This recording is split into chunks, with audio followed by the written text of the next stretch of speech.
So what's up mga kagwapings? So panibagong handsome video na naman. So for today's video pala mga kagwapings is mag-aaral pala tayo ngayon para sa exam bukas. So it's you can see dito nag-aaral pala ako dito ng maaga para maalala ko yung mga sasabihin ko bukas. Ang mahirap dito sa exam na to mga kagwapings is baka ma-explain ko yung kapugian ko bukas. Baka matingala si ma'am na bakit sinabi niyo yung kapugian niya, iba naman yung exam ko ngayon. So kung titingnan niyo sa time na to, grabe, nagpapugi lang pala ako dyan bago mag-review. Charis lang guys, katulugon lang pala ako dyan kasi ilang araw na ako puro review sa aming subject. Tapos nag-sign up the pugi lang pala ako dyan. Tapos nag-time check lang pala ako dito mga gapings, alas 9:30 na pala, magta-30 na. Wala pa akong kain dito. Sa time na pala to, kaya ako natagalan sa pagsusulat ko kasi kanina pa ako nagsusulat. Tapos pinag-sign up the pugi ko lang pala dito yung orasan. Grabe, ang pugi ng aming orasan. Tapos pinakita ko lang pala dito yung comics natin na maganda talaga. So ipapakita ko lang pala kung gaano ako kagaling mag-drawing. Ipapakita ko yung comics ko dito kung pang world class ba yung drawing niya.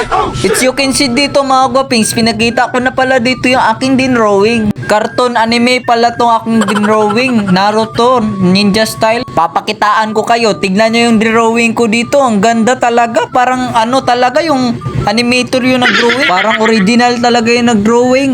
At pwedeng pang regional yung galawan ko dito. Tignan nyo yung mukha ng babae dito. Kamukha. Tapos forward muna pala tayo. Matutulog na pala ako dito ng maaga kasi exam na bukas. At hindi ko gusto magalit. Tapos tignan nyo yung mukha ko dito. Grabe.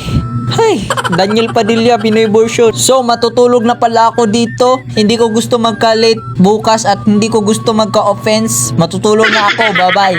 A few moments later. So, sa time na to, nagising na pala ako dito ng maaga kasi hindi ko gusto malate. Tapos may muta pala ako dyan. Tapos tinanggalan ko ng sign of the pogi. So, sa time na pala niyan, nag-jacket lang pala ako dyan kasi malamig kasi pag madaling araw. Tapos kumain na pala ako dito ng kanin. Naghukad na pala ako dito kasi nagugutom na talaga ako. Tapos konting kanin lang pala yung kinuha ko dito kasi nagda-diet ako. Ayoko kasing tumaba. Tapos ang ulam ko lang pala ngayon, pagmamahal na paksiw ng isda. Tapos na pala ako kumain dito, hindi ko lang nabidyohan kasi maaga pumunta sa bahay namin si Milk Tea. Tapos time check pala tayo, alas 7 pala sa umaga, neto. Kami pala tatlo yung nagsama dito at nagpapa-shoutout din pala siya. Tapos nandito na pala ako dito sa room ngayon, hindi ko lang nabidyohan. Tapos may bag pala dito na nakasub-it. Wala pa kasing katao-tao dito sa room ngayon. Tapos shoutout pala dito sa kaibigan ko na si Kevin dito. Nagtatanong pala siya sa akin dito. Tapos nag-review lang pala ako dito saglit kasi baka makalimutan ko yung answer mamaya. Tapos pinalagay pala dito yung bag namin kasi baka codex daw kami mamaya. Hindi pa naman ako sanay nagko-codex. Tapos na pala ako nag-answer dyan mga guwapins. Hindi ko lang binidyohan kasi bawal mag-cellphone.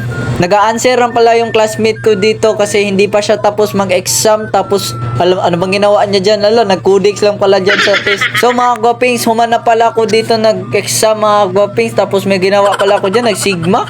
Sa time na pala to, hapon na pala to mga guwapings, tinguli na. Haggard pala ako dito, grabe ang pugi ko talaga. Bye bye, peace out.